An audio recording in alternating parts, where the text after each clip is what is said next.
Бүгдийг ингээд үнцэнтэй болгоё гэвэл энэ гинжин хэлхэнд оролцох бүх хүмүүсийг Өмнөг аймаг 2025 оны жилийн эцсийн мал тооллогоор 155 мянга гаруй тэмээ тоолуулж, Монгол Улс таан тэмээний тоо толгоогоор тэргүүлж байна. Тус аймаг энэ сарын 6-наас 8-ны өдрүүдэд Түмэн тэмээний баяраа 29 дэх жилдээ тэмдэглэж байгаа юм.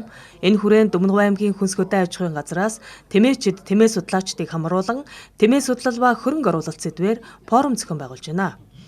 Өмнөх форумаар тэмээ судлал шинжлэх ухаан чиглэлд анхаарч зохион байгуулж байсан бол энэ жил эдийн засгийн тал дээр илүү анхаарч зохион байгуулж байгаагаа хэллээ. Зөвхөн аялал жуулчлалаар гэтэл нэг одоо жилдээ зөвхөн тэмээ онуулж байгаа орлого нь 50 сая төгрөг. Жуулчны сүмнээрээ хийгээ зарж байгаа өрх айлал бас 40-50 сая төгрөг гэдэг юм уу. Энэ бүх зүйлүүдийг л ойлгуулах, тэмээчтэй ойлгуулах, энэ судлаачид бас чиглэлийн хүмүүс байгаа учраас тэр бусад мэргэжлийн хүмүүсийн үгийг бас сонсгох зорилготойгоор зохион байгуулж байна. 2008 оноос хойш тэмээний сүмнэр хийж эхэлсэн. Тэгээд аялал жуулчлал, хөдөө аж ахуйн газар, Улаанбаатар аялал жуулчлалын ордон руу бас явуулаад гадаад руу бас нэлээд гаргадаг тэмээнийхээ сүмнэрийг тэгээд дубаар их авдаг нэг тэмээг.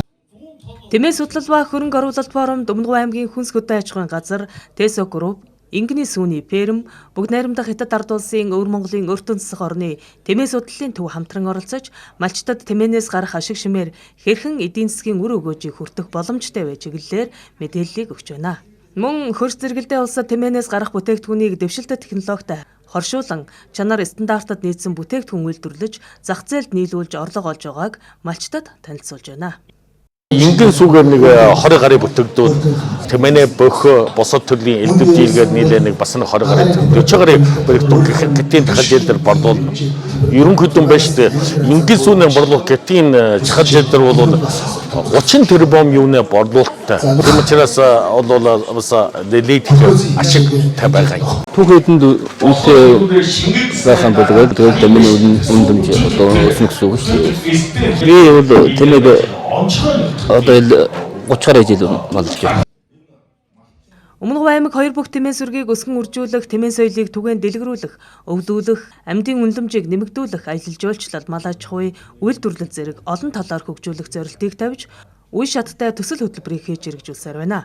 Тэмээний баярыг зөвхөн уралдаан тэмцээн болгон тэмдэглэх бус, тэмээнээс гарах түүхий, сүүсүүн бүтээгдэхүүний эдийн засгийн үр өгөөжийг шинжлэх ухааны үндэслэлтэй судлан олон улсын эрдэмтэн докторуудтай хамтран ажиллаж, жил бүр тэмээчдийн форумыг зохион байгуулсаар байгаа юм а.